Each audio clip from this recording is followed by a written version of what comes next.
शांति। आज प्यारे मीठे भगवान की मीठी मुरली मंथन की डेट है 11 मई 2021। तो मीठे बाबा अपने बच्चों से कह रहे हैं कि सुख शांति का वरदान एक पिता से ही मिलता है, किसी देहधारी से नहीं।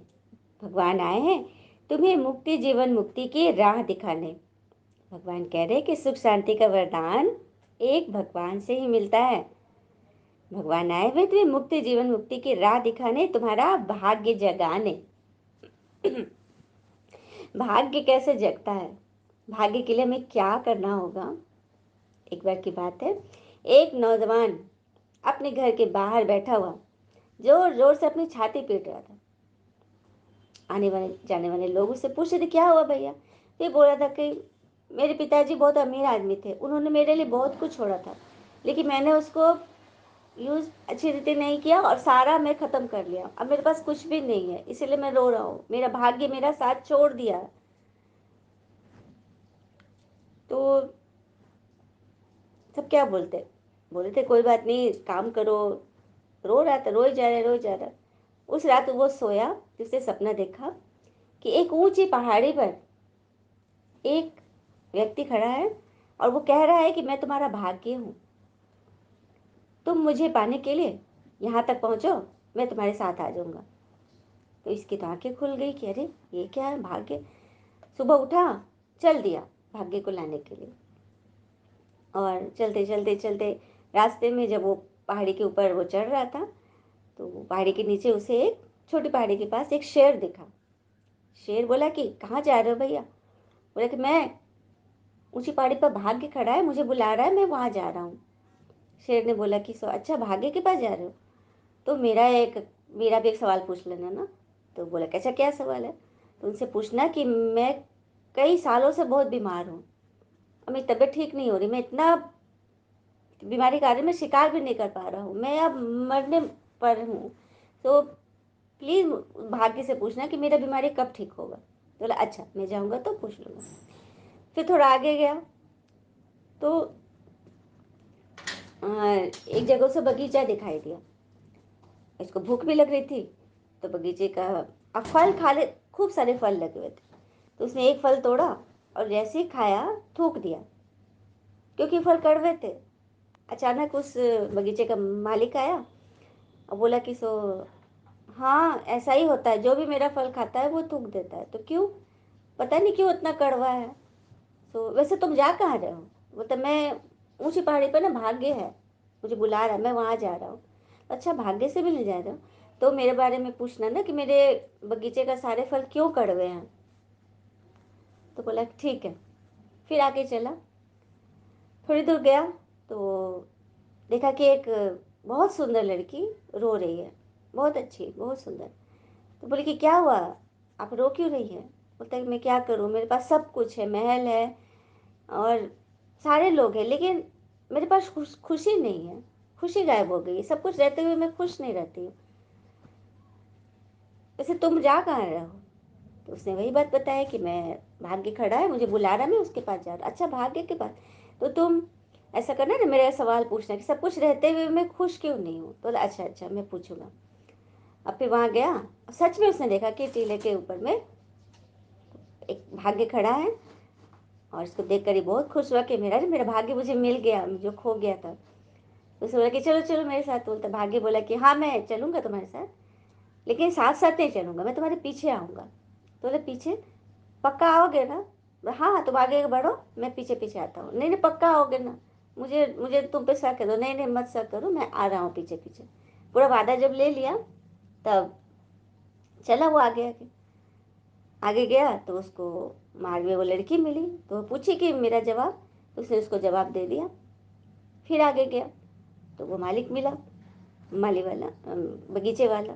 उसने भी अपना जवाब पूछा तो उसने उसको भी जवाब दे दिया। फिर जब शेर के पास पहुंचा तो शेर ने पूछा मेरा जवाब, लेकिन पहले तो बोला तुम्हारे पास कैसे कैसे गए, क्या क्या हुआ। तो उसने सब बात बताई, ऐसे ऐसे बात। अच्छा क्या जवाब दिया उन लोगों को। बोला हाँ वो लड़की जो थी उसका जवाब था कि वो यदि अपने मनपसंद लड़के से शादी कर लेगी तो उसे खुशी मिल जाएगी। तो क्या किया तुमने, मैं क्या करता।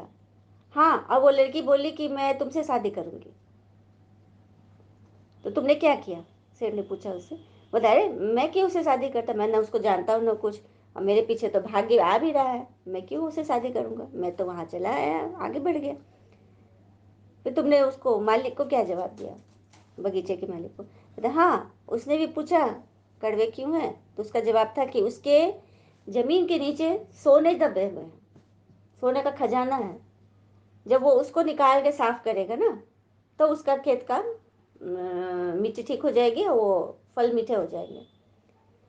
तो तुमने उसको क्या जब बोला, वो तुमको क्या बोला? तो वो बोला कि अरे रुक, मैं जब बढ़ने लगा तो बोला, अरे रुको रुको, मेरी मदद करो, मैं जमीन कोड़ रहा हूँ, सोना निकलेगा, मैं तुम्हें भी दे दूंगा आधा।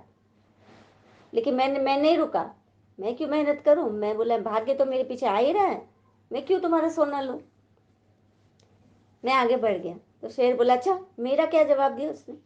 तो हाँ, तुम्हारे बारे में बोला कि शेर जब किसी मूर्ख आदमी को मार देगा ना, तब उसका बीमारी ठीक हो जाएगी। बस शेर ने ताव देखा, ताव पंजे से उसको मारने लगा, और फिर बोला कि जो मुझे तुम्हारे जैसा मूर्ख कोई नहीं मिला, और उसने उसको मार दिया। तो देखा कहानी कितनी इंटरेस्टिंग थी ना, कितनी अच्छी रीति से हमें समझाई कि हम इंतजार करते हैं ना कि भाग्य मेरे साथ है, भगवान मेरे साथ है, और हम कुछ करना नहीं चाहते। अरे भाग्य ही तो वो लड़की के रूप में था जो कह रही थी कि मुझसे शादी कर लो, ताकि वो उसको पूरा महल मिल जाता, सारे खजाने मिल जाते, लेकिन वो उसको भी छोड़ दिया कि नहीं, भाग्य मेरे साथ आ रहा है। फिर उस माली ने बोला कि तुम रुक जाओ, खेतों में सोने गड़े, मैं तुम्हें दे दूंगा। तो ये भाग्य ही था ना कि उसको इतना सोना मिल रहा था, वो अमीर बन जाता, लेकिन उसने उसको भी छोड़ दिया। लेकिन शेर उसके जैसा मूर्ख नहीं था, तो उसने कितना बड़ा अपना चांस खो दिया। देखो, लोग कुछ करना नहीं चाहते हैं, बस इंतजार करते रहते हैं कि मेरा समय आएगा। अरे समय आया नहीं, समय तो आया हुआ है। अब परमात्मा भी भाग्य बनकर आए हुए हैं ना, हमें सारी बात बता रहे, समझा रहे हैं। हम इंतजार करते रहे कि नहीं एक दिन मेरा समय आएगा, नहीं आया, नहीं, समय तो आया हुआ है, उसे यूज करो, क्योंकि भगवान आगे हैं और हमारे समय के रूप में बता रहे हैं कि ज्ञान को अच्छी रीति सुनो और अपना भाग्य जगाओ। प्रश्न है, पिता के साथ जाने और सत्युग आने का पुरुषार्थ क्या है? सत्युग आदि में आने का पुरुषार्थ क्या है? उत्तर, पिता के साथ जाना है तो पूरा पवित्र बनना है, सत्युग आदि में आने के लिए, और संग मतलब विकारी संग नाता तोड़ एक भगवान की याद में रहना है, मतलब अपने सारे जो अंदर के कमजोर संकल्प है ना, उन सबको भूलना है, आत्माभिमानी जरूर बनना है। एक पिता के मत पर चलेंगे तो ऊंच पद का अधिकार मिल जाएगा, मतलब भाग्य हमारा जग जाएगा। गीता आज की मुरली का, नयनहीन को राह दिखाओ प्रभु। ओम शांति। बाबा पूछे ये गीत किसने गाया? बच्चों ने, क्योंकि बाबा को एक क्योंकि भगवान तो एक ही है, उसको रचयिता कहा जाता है। तो रचना रचयिता को पुकार रही है, रचना अर्थात क्रिएशन अपने क्रिएटर को पुकार रही है कि नयनहीन को राह दिखाओ। अच्छा, आंखें होते हुए भी भक्त आत्मा क्यों गाती है कि नयनहीन हूँ? तो कौन से नयन नहीं है? ये चमड़े के नयन तो हैं, चमचक्षु, लेकिन ज्ञान के नयन नहीं है। अगर उस बच्चे को ज्ञान का नयन होता तो अपने भाग्य को नहीं पा लेता, इंतजार में थोड़ी रहता। तो वही बात है, भक्त बुलाते रहते हैं कि भगवान रास्ता दो, नयन दो, और भगवान अगर किसी के द्वारा बताते हैं तो लोग देख नहीं पाते, समझ नहीं पाते। फिर आगे बोल रहे बाबा, पहले पहले तो सबको ये समझाना चाहिए कि हमको दो पिता हैं, एक तो शरीर के पिता हो गए लौकिक रूप में, और दूसरा परमात्मा पारलौकिक पिता के रूप में, आत्मा का पिता। आत्मा का नाम कभी बदलता नहीं है, शरीर का नाम बदलता है। आत्मा भिन्न भिन्न शरीर ले पाठ बजाती है, अर्थात पुनर्जन्म लेती है। आखिर कितने जन्म मिलते हैं? तो भगवान ये आकर समझाते हैं कि बच्चे तुम अपने जन्मों को नहीं जानते। बाबा आते ही ये भारत में, उनका नाम शिव है, समझते भी है शिव परमात्मा है। शिव जयंती व शिवरात्रि भी मनाते हैं, वह निराकार है, जैसे आत्मा भी निराकार है और से परमात्मा भी निराकार है। लेकिन मनुष्य इन बातों को कुछ समझते नहीं। नयनहीन जो है, यह शरीर के दो नेत्र तो सबको है, तीसरा ज्ञान का नेत्र आत्मा को भी नहीं है, जिसको दिव्य चक्षु कहते हैं। क्योंकि आत्मा अपने पिता को भूल गई है, इसीलिए तो पुकारते रहते हैं कि हे पिता, नयनहीन हम हैं, हमें रास्ता दिखाओ। लेकिन कहाँ की राह, कौन सी रास्ता? तो शांति धाम और सुख धाम की। सर्व का सदगति दाता सदगुरु एक ही है। मनुष्य मनुष्य का गुरु बन सदगति दे नहीं सकता, क्योंकि कोई भी इंसान इंसान को सदगति पर नहीं ले जा सकता। सदगति अर्थात साथ ले जाना और स्वर्ग में ले जाना। क्या कोई इंसान ऐसा कर सकते हैं? मनुष्य मनुष्य को दे नहीं सकते, सिवाय भगवान के ये काम कोई नहीं कर सकता। फिर आगे बाबा कह रहे कि यही भारत स्वर्ग था जो बहुत धनवान था, हीरे जवाहर के महल थे। बाबा बच्चों को बैठ याद दिला रहे हैं कि तुम सभी लक्ष्मी नारायण की राजधानी में थे, जिसको बैकुंठ कहा जाता है। अभी तो वो स्वर्ग स्वर्ग है नहीं, तो स्वर्ग को लाना है इस ज्ञान से, पढ़ाई पढ़ के। जब हम स्वर्ग के लायक बनेंगे ना, तभी भगवान हमें स्वर्ग की चाबी देंगे। बाबा कितनी अच्छी रीति क्लियर करते हैं ना। फिर बाबा बोले, भारतवासी को यह भी नहीं पता कि रावण कौन है, किसको जलाते हैं। यह रावण राज कब से शुरू हुआ, किसको भी नहीं पता। भगवान समझा रहे, राम राज सत्युग त्रेता को राम राज्य कहते हैं, और रावण राज है द्वापर कलयुग। जब तुम द्वापर कलयुग में आते हो, तो रावण का राज शुरू होता है, और तुम उसके चंगुल में फंसकर विकारी बनने लगते हो। हाँ, सारे तुम्हारे सत्युग त्रेता में जो तुम्हारे अंदर दैवी धर्म थे, वो सब खोने लगते हैं। जब गुण खोने लगता है, खुशी खोने लगती है, तो फिर दुख आने लगता है। विकार के संग रहोगे तो दुख ही मिलेगा ना। अब जैसे कोई क्रोधी है, लोभी है, हाँ, तो वो क्रोध कर रहा है, तो उसे खुशी तो प्राप्त हो नहीं रही है, क्योंकि जितने आदमी पर क्रोध कर रहा है, चारों तरफ से उसे नेगेटिविटी मिल रही है। तभी तो वह दुखी है। और कहते हुए है ना कि जिंदगी का कैलकुलेशन बहुत बार किया, लेकिन सुख दुख का अकाउंट कभी समझा ही नहीं। जब टोटल किया तो समझ आया कि कर्मों के सिवा कुछ भी बैलेंस रहता नहीं। तो देखा, कर्म पर हम फोकस नहीं करते, बस कैलकुलेशन करते रहते हैं, ऐसे ऐसे चाहिए, वैसे चाहिए। और ये बात भी कहते हैं ना कि धनवान बनने के लिए एक एक कण संग्रह करना पड़ता है, एक एक पैसा जमा करना पड़ता है। और गुणवान बनने के लिए एक एक क्षण को यूज करना है। अच्छा, मीठे मीठे बच्चों प्रति भगवान की नमस्ते। हम बच्चों के भी प्यारे शिव पिता को नमस्ते। और बाबा दिल से सभी आत्माओं की तरफ से आपको वेरी वेरी गुड मॉर्निंग। धारणा के लिए मुख्य सार है, पहले पॉइंट, पिता जो नॉलेज देते हैं उसे पूरा अटेंशन देकर पढ़ना है। ज्ञान के तीसरे नेत्र से अपने 84 जन्मों को जान, अब अंतिम जन्म में पावन बनना है। भगवान जो है नॉलेज देते हैं, उसे पूरा अटेंशन देकर पढ़ना है और अपना भाग्य जगाना है। ज्ञान के तीसरे नेत्र से अपने 84 जन्मों को जान, इस अंतिम जन्म में पवित्र रहना है। दूसरी पॉइंट, रावण के श्राप से बचने के लिए एक पिता की याद में रहना है, 5 विकारों का दान देना है, एक भगवान की मत पर चलना है। तो रावण राज जब से शुरू हुआ, तो जिसके ऊपर रावण की परछाई पड़ेगी, मतलब जो अपनी कभी कमजोरियों में रहेंगे, जो विकारों के अंदर फंस जाएंगे, तो भगवान की याद भूल जाएगी।